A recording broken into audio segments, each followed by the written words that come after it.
We're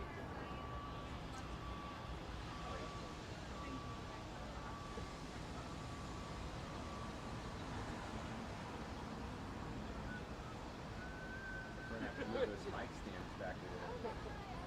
Maybe. Depending on how many people stack up.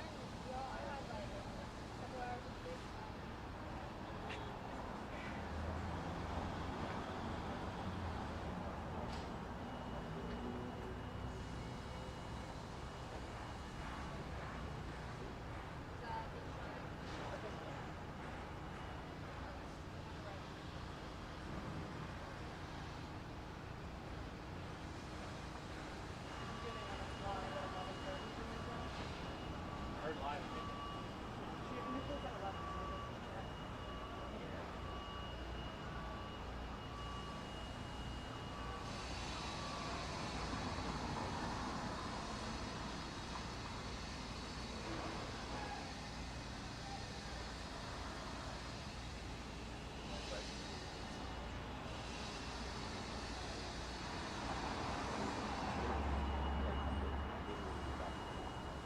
Oh, really?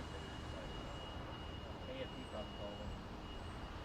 Yeah, Because they initially told us 9:30, and then they called back and said no 10, and then they called back and like take it 10:30. What? So much. We'll be here.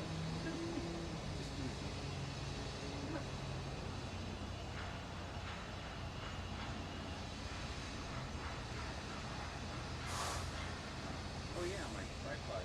My tripod committed a Class C misdemeanor assault on me. In here? Yeah, right between there and there. Oh, it took out a big chunk of skin too. I used to have those carbon fiber ones like this, the holy ones. And I had to have a pair of tweezers with me all the time because those things would splinter. Then you try to pull them out, and as soon as you get a grip on them, it just breaks off, and then digging and digging. It's funny because I still get I got pinched with the Sackler. I still get pinched with this. You think you learn? Or they created technology that doesn't pinch. Hot pods are so easy to. I know, this is my last hot pod, man. I'm hanging on to it. They already gave me a new one that said, that's it for the hot pod. I'm not going to repair them. I'm not going to do anything with them. I'm like, hanging on to it. I remember the last repair I did myself. I know you guys got some parts around here somewhere. Leg break.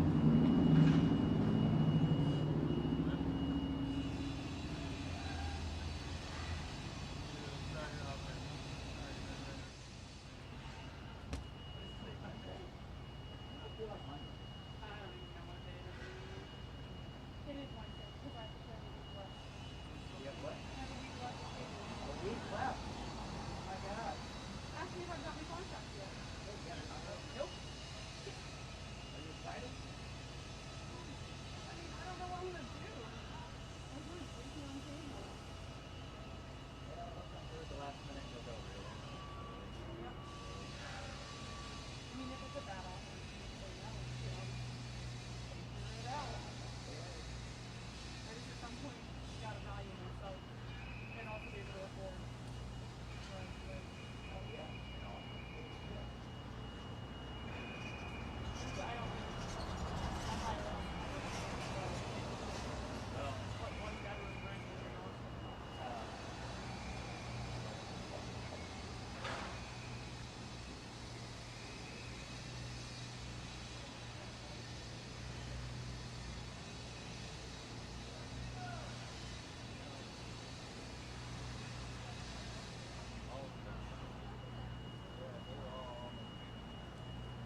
they could, whenever they come up here, can you tell them to say it's still that person like that? Yes. And Yes. that'll make it a lot easier for her.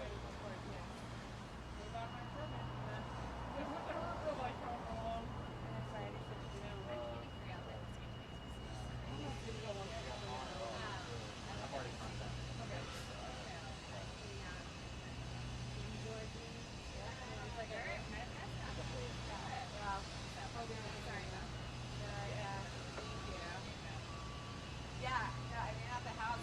Stand by. Totally forgot that one. Yeah. So, no kidding.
So weird. Hey, I didn't show up for some reason.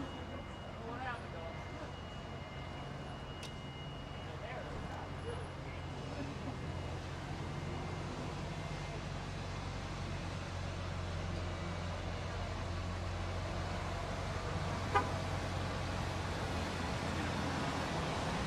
It's got to be 5, almost 10,000 lighter than mine, with a smaller head and a rough side of the road. Yeah.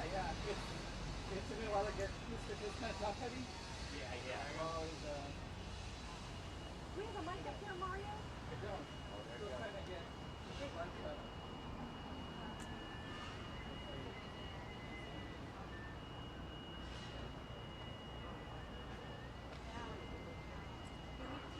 While you work on that?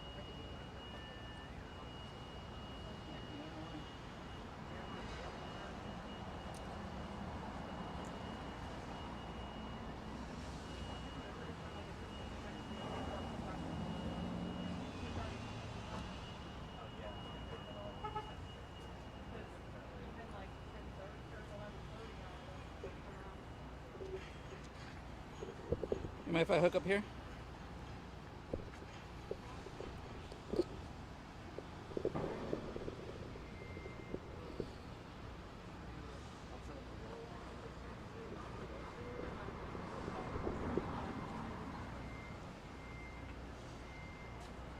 Does everybody need a mic check? Are we good? Testing.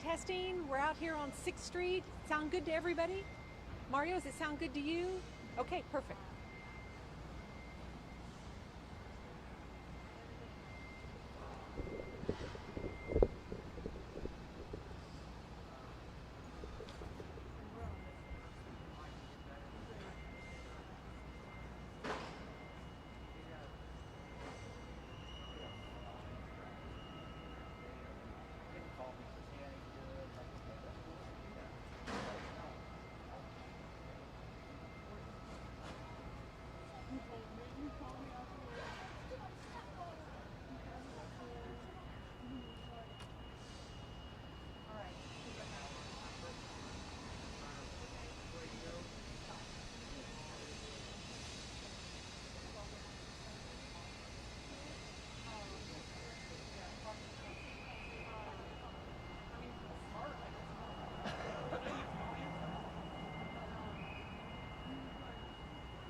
Got your shot set?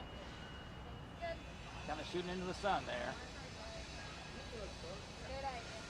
There you go.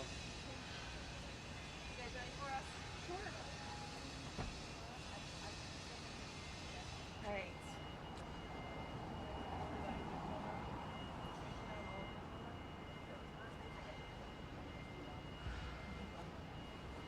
All right, let me know when you're ready. Yeah. All good. Okay. Is that better? Yes. Okay. Especially with your mask. Well, I'm going to take the mask off, so I'll try to project for you. So, we're outside, so, all right. Hi, my name is Katie Naranjo. That's Katie Naranjo, and I am the chair of the Travis County Democratic Party. We are here at the Travis County Democratic Party's office on East 6th Street. Last night there was an attack on our office. We don't have a lot of the details available at this time, but we are thankful to our neighbors who called in 911, and the first responders, both Austin Fire and Austin Police, responded to the attack. I want to make something very clear, though. This was an attack. There was a projectile, an incendiary device, is my understanding, was thrown into the building, and there was an intent to start a fire. We are fully cooperating on an open investigation, and we are thankful to the first responders who are continuing that investigation. The Democratic Party believes in free speech, believes in your right to vote, and we will not be intimidated, and we will not be threatened by any individual who takes such a cowardly act as to attack a democratic institution. And our political parties are a part of our democracy. What the individual tried to do last night was light a fire of hate and terror and threatening and intimidation behavior. The only thing he did was light a fire for us to continue our call to tell people that they have a right to vote, is their duty to vote, and is their ability to exercise their voice and participate in their democracy. And so we appreciate everyone for their concern. This happened at around 2 in the morning last night. No staff were in the building or were harmed.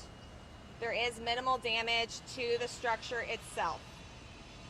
What you've seen in some of the early reports is mainly flame retardant in the building, thanks to the quick response of our neighbors, Austin Police Department and Austin Fire. Again, we will continue our hours of operation. Our building has been released back to us, so we will continue to do the work of educating voters and electing Democrats in our government. What did your neighbors do? Our neighbors called 911, and my understanding was helped with a fire extinguisher. Yeah. So were they the first on the scene? They raced over and put it out, or? I'm going to let Captain Jennings from Austin Fire Department help answer some of the questions on that, as I was not here at 2 in the morning. I do have a question. Had there been anything prior to this? Had you gotten any phone calls or any other problems? So we have security cameras that were installed last year because there was a similar attack on our building. This time it's gotten a little bit more serious, as there was actually, an incendiary device. And so as a result, we had cameras from that last attack. We've also had staff members threatened as well in previous election cycles. And so, anything like maybe the last few days that might have precipitated this? nothing in the last few days that would cause an escalation like this. No, ma'am. The screen grab that you showed us inside that shows the suspect, is that from one of your cameras or from across the Our cameras were here, and that's what, the cameras here that we installed. So, and I'll let it to Captain Jennings to help answer some of those questions as well. Start with your name, Captain Jennings. My name is Captain Brandon Jennings, Brandon Jennings. I'm the captain of the arson section for the fire department. Approximately around 2 a.m. this morning, the fire department, police department were notified of a fire at the building. When they got here, I believe some employees from a neighboring business had already extinguished the fire with a fire extinguisher, which is the residue on the ground behind me. Fire crews got here, police got here, they didn't disturb anything. and they called for the arson investigators to respond at that time. What did y'all see in the video that you all have from the camera out here? There's a video of an unidentified male, gray shirt, black shorts, black and gray tennis shoes. It does appear to have some type of maybe a flag bandana on their head and a mask. Kind of mulls around the building for a little bit, picks up a rock, some type of projectile, sorry, throws it at the door. It doesn't appear to break it, picks it up, throws it again. It does make a small break into the door itself. At that time, the suspect kind of, I think, comes out of view a little bit, and then comes back up with what appears to be an incendiary device, places it inside the building, and then the fire starts to ignite. It does appear that there were some papers or something that were stacked up too that were also lit on fire, but the actual device that was thrown or placed did not ignite. Or the damage would have been worse? Absolutely. The use of a incendiary device like this is typically to throw it at something. Once you light it and the liquid comes out, catches on fire, the fire spreads upward and outward and does more damage. So really it's just by chance that we don't see a lot more, well, most of it's gone. Absolutely. Absolutely. I don't know that question yet. We're working on it right now. Anything else? Well, I was going to say, the type of incendiary device, are you all familiar with it? Is it common to you all? It's very common to us. It's known by the public most often as a Molotov cocktail. Typically some type of container, usually glass. They fill it with some liquid. They have some type of cloth or something they use as a wick. You soak the wick, you light it, you throw it against a hard object. It explodes usually on impact, dousing the area, and then the fire obviously catches at that point and sets everything else on fire. You said that's not exactly what looked like what happened last night. That didn't go off? No, it did not. It did not explode or anything. It doesn't appear that there was ever thrown in there. It looks more like the individual placed it inside there, and they also appeared to use a commercial grade type of smoke bomb, as they call it, and set that off next to it, and then the paper's on fire. I think they were intending for it to catch that way. Is that why there's like the almost smoke residue outside that like hole in the door? The hole in the door is from the actual puncture of the rock, I believe. So really it was kind of ineptness at setting off the device that, in other words, kind of saved you in a way. Or would the way the person did it be kind of common? It's usually not done that way in my time that I've seen it. It may be a lack of experience in what they were trying to do, I guess. How confident are you, given the security camera, that you'll find the male who did this? There does appear to be another related incident with possibly the same individual. It happened a few hours later. Not the same type of incident, but a vandalism incident that it appears in the camera footage that we're looking at from that is the same individual that was done to another building away from here. What is that building? I believe it was the Granger building. Politically related or affiliated with you all? I don't know that answer, I'm sorry.